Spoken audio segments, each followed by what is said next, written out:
आरोही, तू गळ्यात ती ब्लॅक मण्यांची माळ घातलीस ना, ती दे ना आता.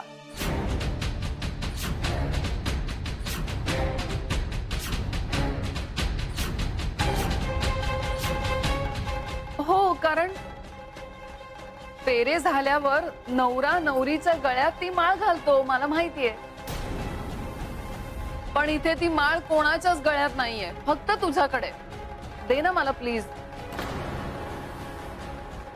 नाही, मी तोडणार नाही. हे भातुकलीचा खेळ संपला ना की तुला परत करीन, नक्की.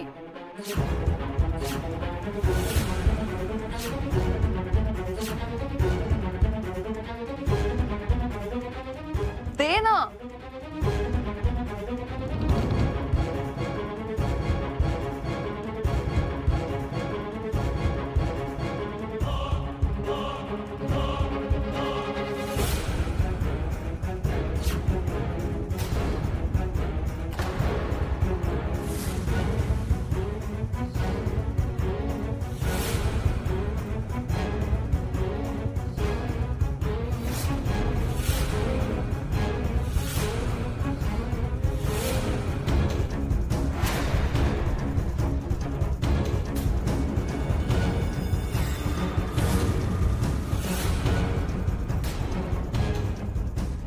तन्मय, हे बघ ना, हे लागतच नाहीये मंगळसूत्र.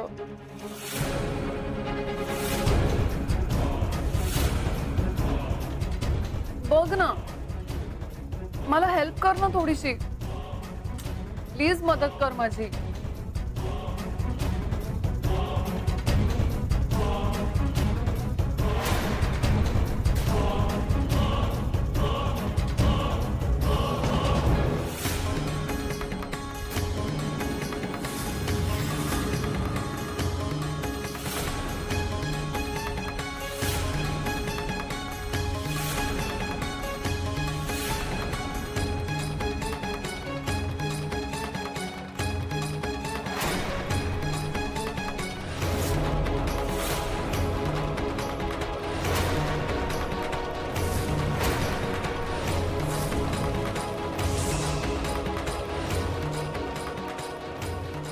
आता नंदिनी आणि तन्मयचं लग्न झालं. टाळ्या वाजवा सगळ्यांनी.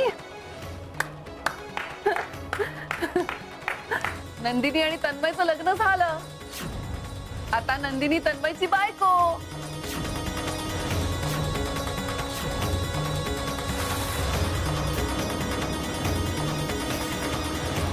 नाम्या, इकडे ये जरा. तू हे सगळं शूट केलंस? गुड. कारण आता भातुकलीचा खेळ संपला.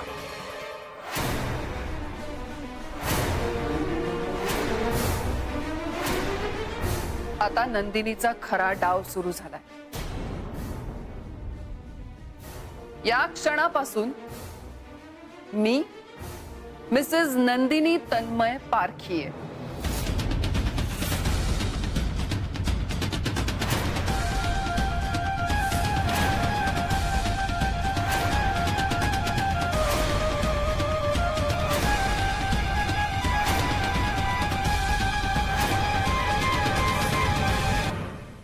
तुमच्या सगळ्यांच्या साक्षीने आम्ही हे लग्न केलंय आणि अर्थातच तुम्हा सगळ्यांचे आशीर्वाद आमच्या बरोबर आहेतच, हो की नाही?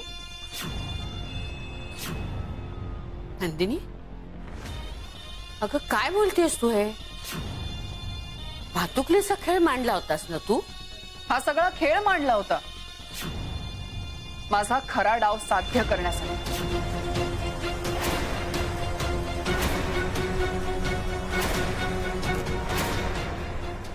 अरे, तुम्ही सगळे असे शॉक लागल्यासारखे का बघताय माझ्याकडे? भातुकलीचा खेळ संपला. खरा डाव सुरू झालाय आता. मी माझ्या तन्मय बरोबर खरा खुरा संसार करणार आहे या आग्रहामध्ये.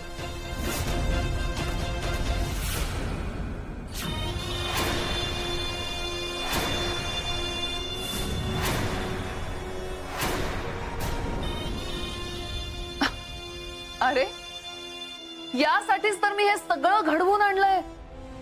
नंदिनी,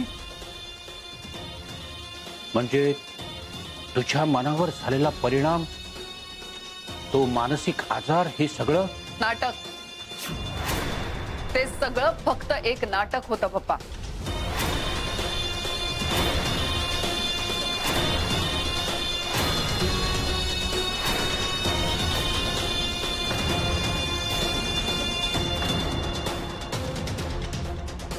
खरं तर मी पाहताच क्षणी तन्मयच्या प्रेमात पडले होते, पण त्याच्या आयुष्यात आरोही होती.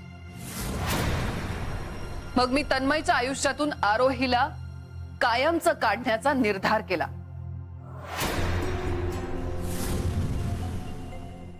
आणि हे सगळं साध्य करण्यासाठी माझ्या डोक्यावर परिणाम झाल्याचं मी नाटक केलं. पण तन्मय त्यानेही बधत नव्हता, म्हणून मग लहान झाल्याचं नाटक केलं. सगळ्यांची सिंपथी मिळवली. आरोहीला कुठेतरी माझ्यावर संशय यायला लागलाय असं मला वाटायला लागलं. माझं पितळ उघडं पडेल की काय याची भीती वाटू लागली. पण मग मी आरोहीला सगळ्यांसमोर खोटं ठरवू लागले. ती सगळ्यांच्या नजरेत कशी पडेल यासाठी प्रयत्न सुरू केले. मग वत्सला काकू माझ्या बाजूने बोलायला लागले. माझा प्रत्येक हट्ट पुरवायला लागल्या. वत्सला काकू, तुम्हीच म्हणाला होतात ना की जर मी नॉर्मल असते तर तुम्ही माझं आणि तन्मयचं लग्न लावून दिलं असतं. मग बघा, मी नॉर्मल पण आहे आणि आमचं लग्नही झालंय. सगळं अगदी तुम्हाला हवं तसं झालंय सासूबाई. हे शक्य नाही. हे सगळं खोटं आहे. कम ऑन तन्मय, हे मंगळसूत्र तर खरंय.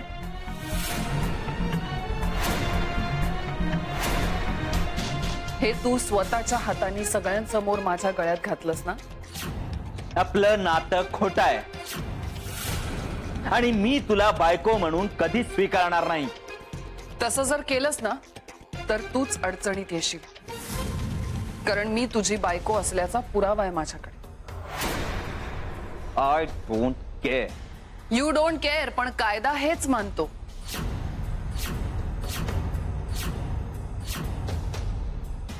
तू जर हे लग्न नाकारलंस ना तर मी कायदेशीररित्या तुमच्या सगळ्यांवर कारवाई करू शकते.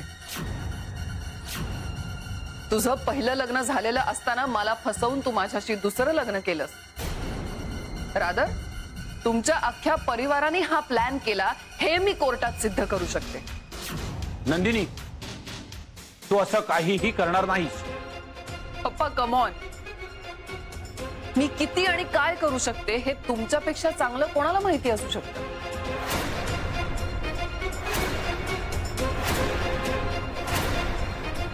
तन्मय, बऱ्या बोलानी हे नातं स्वीकार, कारण यामध्येच तुझं आणि आग्रह मधल्या सगळ्यांचंच भलंय. कारण तसंही आग्रह कायद्याने माझ्याकडेच आहे. जर मी मनात आणलं ना तर चुटकी सरशी तुला जेलमध्ये आणि बाकी सगळ्यांना रस्त्यावर आणू शकते.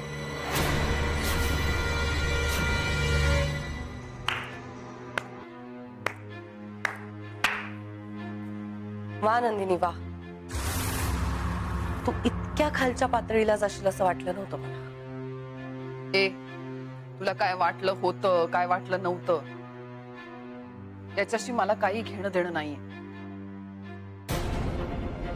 मला जे साध्य करायचं होतं ते मी केलंय. त्यामुळे तू तुझा गाशा गुंडाळा आणि निघ इकडे. हा ग, घाई काय एवढी? तुझ्या नाटकाचा शेवटचा अंक अजून बाकी आहे नंदिनी.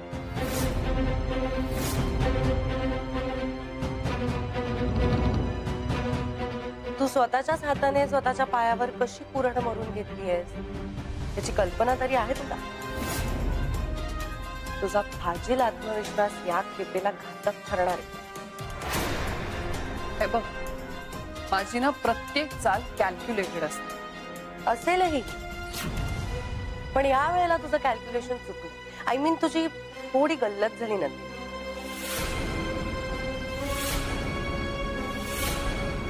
तुला असं वाटतंय की ही चाल तू खेळलीस, पण प्रत्यक्षात ती माझी खेळी होती.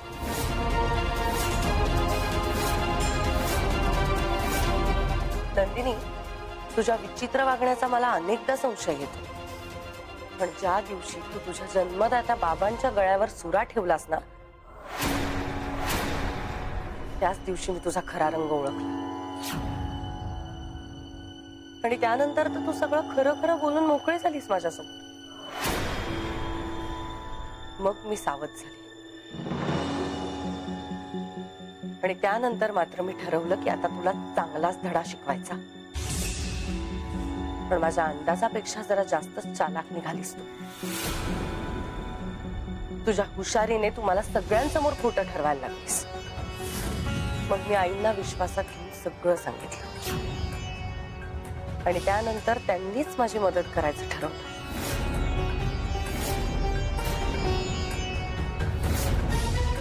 अगदी तुझ्या एवढे नाही, पण थोडस ऍक्टिंग मला सुद्धा जमतं नंदिनी.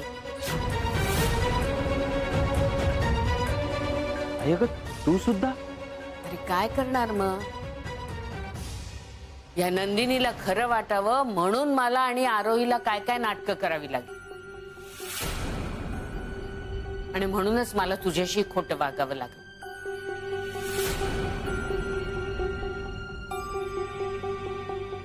या नाटकाचा शेवटचा अंक मीच लिहिलाय नंदिनी, आणि त्याचा दी एंड सुद्धा मला जसा हवा ना तसाच मी घडवून आणणार. तुला सतत असं वाटत असतं ना पैशाने सगळं जग विकत घेता येतं, पण तसं नसतं नंदिनी. जग हे प्रेमावर चालतं, नुसतं पैशावर नाही. आणि म्हणूनच तू नाम्याला विकत नाही घेऊ शकलीस. त्याने हे सगळं रेकॉर्डिंग माझ्या सांगण्यावरून केलं.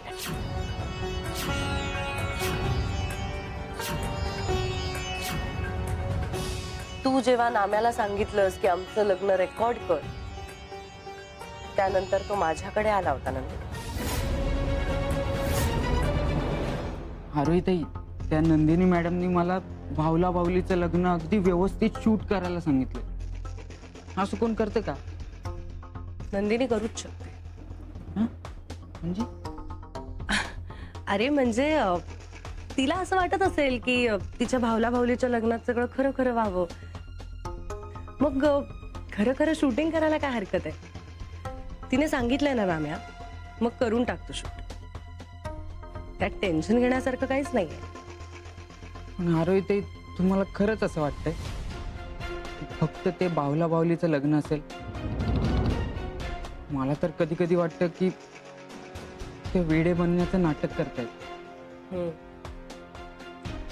मग तू असं कर नाम्या, तिच्या कामासोबत माझं सुद्धा एक काम कर. करशील? म्हणजे काय?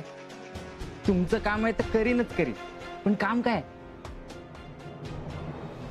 तुझ्या डोक्यात असंच काहीतरी चालू असणार ह्याची आधीच मला कल्पना होती. त्यामुळे तू जेव्हा तुझा खरा हेतू बोलून दाखवशील तेव्हा तो सुद्धा पुरावा म्हणून रेकॉर्ड कर, असं मी नाम्याला आधीच सांगून ठेवलं होतं. आणि त्या नाम्याने अगदी चोख केलं. तुझ्या कटकारस्थानाचा सगळा कबुली जबाब माझ्याकडे रेकॉर्डेड आहे नंदिनी. त्यामुळे तन्मयला तू तुरुंगात पाठवण्याचा प्रश्नच येत नाही, कारण कायद्याच्या नजरेत तो आणि आम्ही सगळेच अगदी धुतल्या तांदळासारखे स्वच्छ होत. हा, आता कायद्याच्या कुठल्या कलमाखाली तुला अटक होईल हे आमच्यापेक्षा बहुतेक तुलाच चांगलं माहित असणार, हो ना?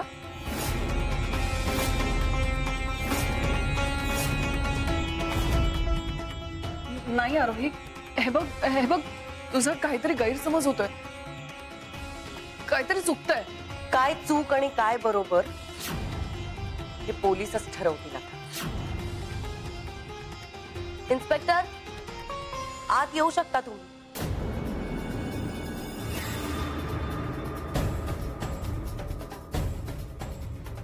एक मिनिट. इन्स्पेक्टर, हीच ती फ्रॉड बाई, ऍडव्होकेट नंदिनी जबडे, जी वेड्याचं सोंग घेऊन आमच्या घरात घुसली. मनोरुग्ण असल्याचं नाटक करून आम्हा सगळ्यांना त्रास द्यायला लागतो. मला आणि माझ्या घरच्यांना कधी शारीरिक तर कधी मानसिक त्रास द्यायला लागली. एवढंच नाही इन्स्पेक्टर, तर स्वतःच्या बाबांसकट आम्हा सगळ्यांना जीवे मारण्याचा प्रयत्न सुद्धा केलाय. आणि हे सगळं तिने स्वतःच्या तोंडाने कबूल केलं. तसं रेकॉर्डेड आहे माझ्याकडे. कॉन्स्टेबल ताब्यात घ्या ना. नाही, एक मिनिट माझं ऐका. मी असं काहीही केलं नाही. इन्स्पेक्टर, मी काही चुकीचं केलं नाहीये. पप्पा तुम्ही प्लीज सांगा ना त्यांना मी कुठलाही गुन्हा केला नाही. इन्स्पेक्टर माझं प्लीज ऐका. हे बघा, मी खरंच काही केलेलं नाहीये. माझ्यावर विश्वास ठेव. नंदिनी, माझं तन्मयवर किती प्रेम आहे ना, हे कोणालाच कळणार नाही. जर मी तन्मयची होऊ शकले नाही तर मी तुलाही त्याची होऊ देणार नाही. नंदिनी, पिस्तूल खाली कर.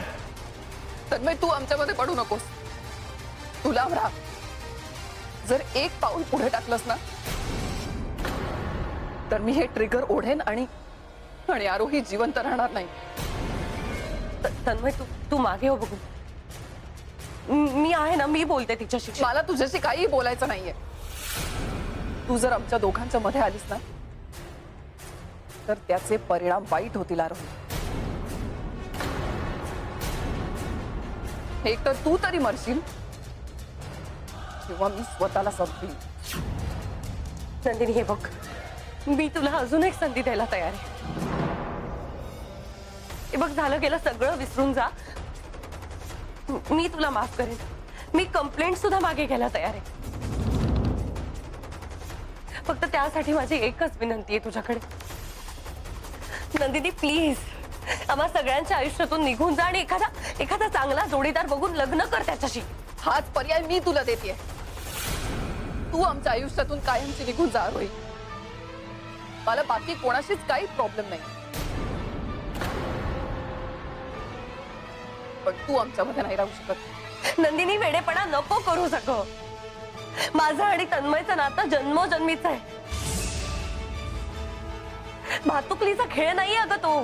तुझी फालतू बडबड बंद कर. आता इथून निघून जा. ही शेवटची संधी आहे तुझ्याकडे. जर आता केली नाहीस ना तर मी तुला पाठवीन कायमची.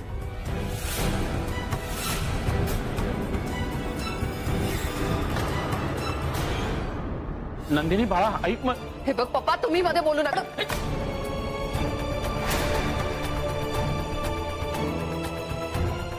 हे काय करताय? प्लीज सोडा मला. आरोही, प्लीज सोडा मला सोडा प्लीज. एक मिनिट इन्स्पेक्टर. आरोही, मी खेळ संपलाय ना आता तुझा.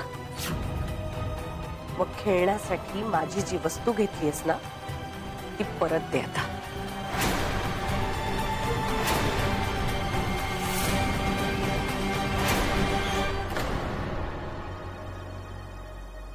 आरोही, सोड ते.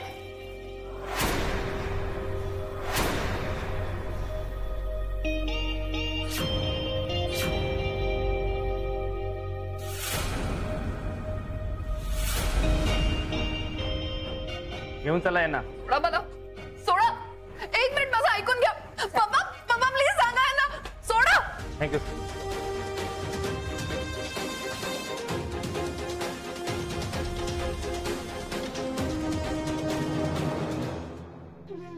आरोही, खर तर नंदिनी इतकाच मीही अपराधी आहे. या सगळ्याची सुरुवात मी केली होती. तू जी सांगशील ती शिक्षा भोगायला मी तयार आहे.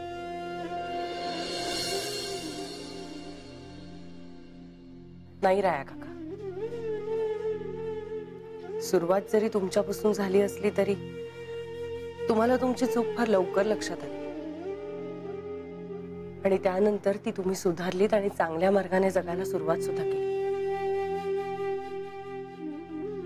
त्यामुळे तुमच्या विरोधात मला कुठलीही कंप्लेंट करायची नाही. तुम्ही माझ्या बाबांचे मित्र आहात. त्यामुळे यापुढे माझ्याशी सुद्धा त्याच आपुलकीने वागा ज्या आपुलकीने मी नंदिनीला माझी बहीण समजून आग्रहावर आणलं होतं. नंदिनीचं हे सगळं एवढं वागणं पाहून देखील तू तिला माफ केलंस, हा खरं तर तुझ्या मनाचा मोठेपणा आहे. आणि म्हणूनच प्रायश्चित्त म्हणून जग्या,